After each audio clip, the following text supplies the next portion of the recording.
Okay, let me check what date it is real quick. Oh god, it's fucking Homestuck Day.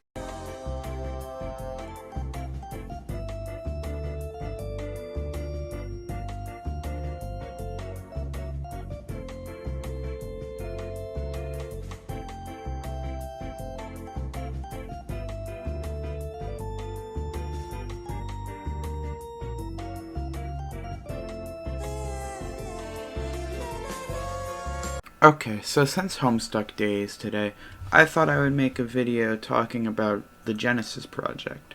The Genesis Project is a fan-made game aiming to recreate the game of Suburb shown in Homestuck as an actual game you can play on your computer. It is so far free and just a very early in development fan project. I thought I would document what I figured out on my own and make it into a video. So let's just get straight into the game. So navigating around the menu, the first thing I'd like to talk about is the house creator. I haven't really gone very in depth with this, but basically you can just use the Suburb editor and make a house to play on in your own sessions. I will get into that later. But let's move on to the next area, and probably the most important part, creating a session. So if you click on create a session, you can put a name and whatever you want as a password so no random people can join it. And then once you do that, you're almost ready to start your session. First I'll go over the character creator. It's very self-explanatory. You can create a character. You can change their sign, their color, whatever you want basically. You have lots of options, most of them being from the comic. And once you're done, you can save it, and no matter what session you play in, you'll be able to play as that character. Next up, I'll talk about how you can select your class spec. I'm not sure how to change your class. I haven't really looked into that, but you can at least change your aspect. I'm not sure if that really has much effect right now, but if you really want to make your character accurate to how you want it to be, then you can change that. Next up is the map selector. You can select from a variety of pre-made maps, including even John's house and Dave's apartment. Or you can select your own from the house creator, which I mentioned previously. Once you've configured those to your liking, you can then start the session by clicking the start button in the bottom right corner. Once you've gotten into the game, you can name your character in-game. Pretty self-explanatory. After that, it's recommended you go find the disc for Suburb so you can actually start the game.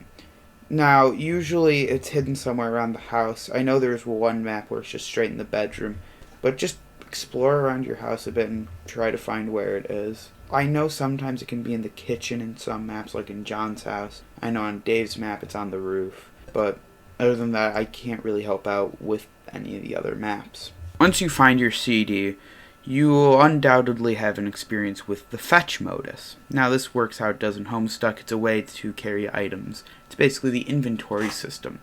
Now, if you don't like how your fetch modus works, you can change it. By default, I believe it's stack. I always change mine to array.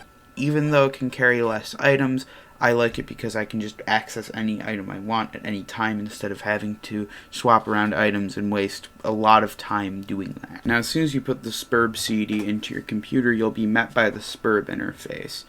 Now, there should be 7 squares, and from left to right, it's select, revise, deploy, bulldoze, Fernalia registry, your build grist amount, and the Explorer Anthem.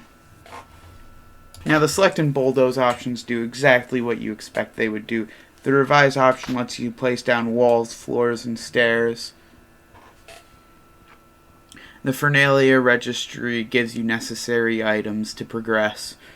And the Explorer Anthem, I'm not sure how it works, genuinely. It may be a place where alchemited items will go, but then again I've alchemited a few items and they've never showed up there, so I'm not sure what it's for then.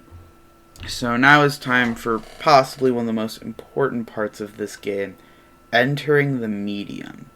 This is actually a decently simple process. Everything you need will be in your Fernalia registry. So first you want to place down everything there in an area that's easy to access, preferably group all of them together. After you do that, you want to go to where you placed all of your machines and open up the crux extruder. Once you do that, you take out the totem from the top of the machine, and then you put it in the totem lathe. Once you put it in the totem lathe, you want to grab the pre-punch card and put that in the totem lathe as well and click on lathe. Once that's done, you want to click the carved totem and put it into the alchemitter. After you do that, you create the object, you interact with it, and then you're in the medium now.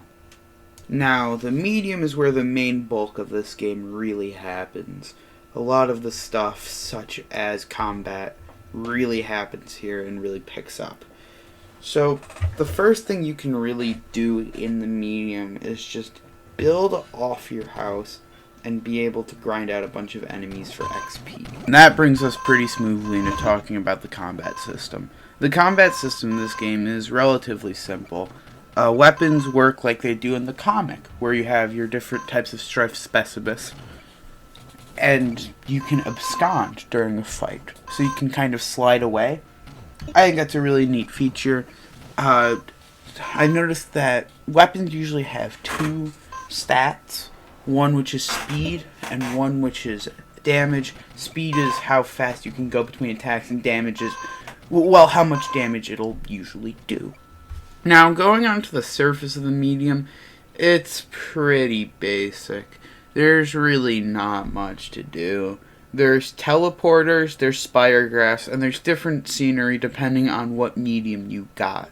Now, there is one more thing in the medium I would like to talk about, and that is the dungeons. At least that's what I call them. I'm not sure if there is a proper, Homestuck name for them. But basically, the dungeons are exactly what you'd expect. You find them, and you go through different rooms fighting enemies. This is usually how I get better weapons. I know there's an alchemy system where you can mix different things and get better weapons. All I know is that I tried making a pogo hammer and it didn't work, and I just kind of stopped trying to get it to work. But overall, I guess the alchemy system is one of the more in-depth parts of the game. So if you can learn how to do that well, then you can get pretty good weapons. But for me, I just use the weapons I can find around the house at the beginning and what I find in the dungeons. And overall, that's what I know about the Genesis project. I feel like this is a game where I'd much rather learn about it from how I play it than look at a wiki. There really is a lot to explore, and I'd recommend you take a look at it. Even if you're not exactly a fan of Homestuck, there still is a lot to look at here, and there's still definitely a lot to enjoy. Some of the comedy may not come off the way it's meant to because they're Homestuck references specifically, but overall there still is quite a lot to enjoy. I would highly recommend downloading it. I'll leave the link for the game in the description where you can download it. Thank you for watching.